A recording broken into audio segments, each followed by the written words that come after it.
Bonjour, Madame Malgorzata Sadani.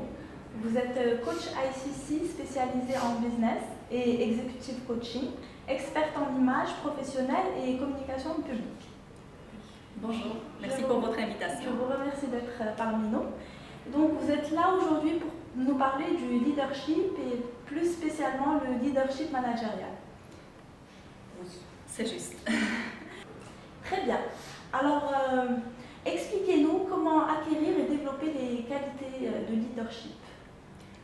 Bien volontiers, je commencerai tout d'abord par définir ce que c'est un leadership, les qualités d'un leader, à savoir la capacité de diriger, la capacité de motiver, la capacité à entraîner les gens en quelque sorte vers sa vision de travail. Donc à ce titre-là, tout manager, quel que soit son niveau, à partir de chef d'équipe jusqu'à top manager, directeur général, tout le monde est leader quelque part. À ce titre, pour développer, pour acquérir déjà et développer ses qualités, il y a une seule solution, se connaître soi-même et faire beaucoup d'efforts pour connaître les autres. Pour cela, il y a bien sûr une partie de talent inné, il y a des gens qui le font plus facilement que les autres, de par leur tempérament, leur éducation, leur expérience de leur jeune enfance. Et il y en a d'autres qui sont tout à fait capables de les acquérir tout au long du parcours, avec l'expérience et surtout avec beaucoup de volonté. Ça se partage en différents volets. Tout d'abord, il y a le travail sur soi-même, comme je viens de le dire.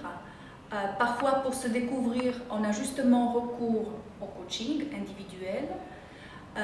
Il y a ensuite la partie formation, c'est-à-dire tout domaine confondu, la formation métier, les formations en capacité interpersonnelle.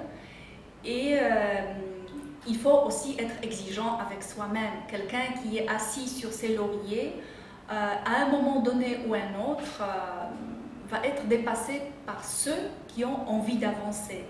Donc, pour revenir à votre question, la base de tout ça, c'est l'énergie qu'on a en nous-mêmes pour progresser et pour entraîner les autres.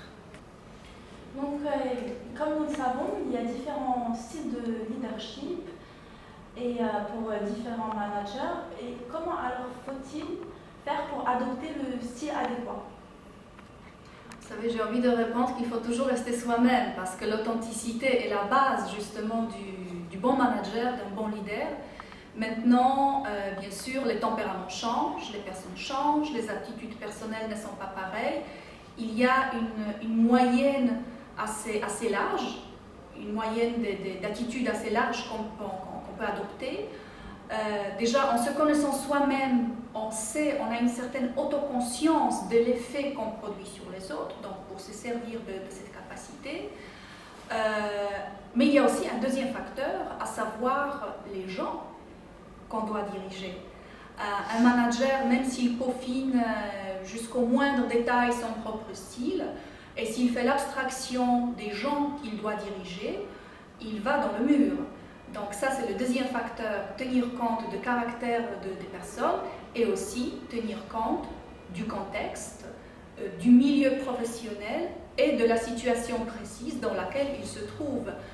On a une attitude différente lorsque, par exemple, on gère une crise ou on est en train de solutionner un conflit, quel que soit son caractère, et une attitude différente lorsqu'on sollicite les gens, par exemple, lors d'un brainstorming pour qu'ils s'expriment, pour qu'ils donnent libre cours à leurs idées. Donc tout cela fait qu'un leader est efficace ou il n'est pas efficace. Il faut qu'il soit souple et qu'il donne à chaque attitude une dose d'authenticité de soi-même. Très bien. Et finalement, expliquez-nous comment user de son leadership pour manager son équipe. Justement, en étant authentique, en donnant aux gens envie d'avoir envie, parce que c'est ça le rôle d'un manager, d'un leader. S'il s'agit d'une simple gestion technique, tout le monde peut le faire, à peu près.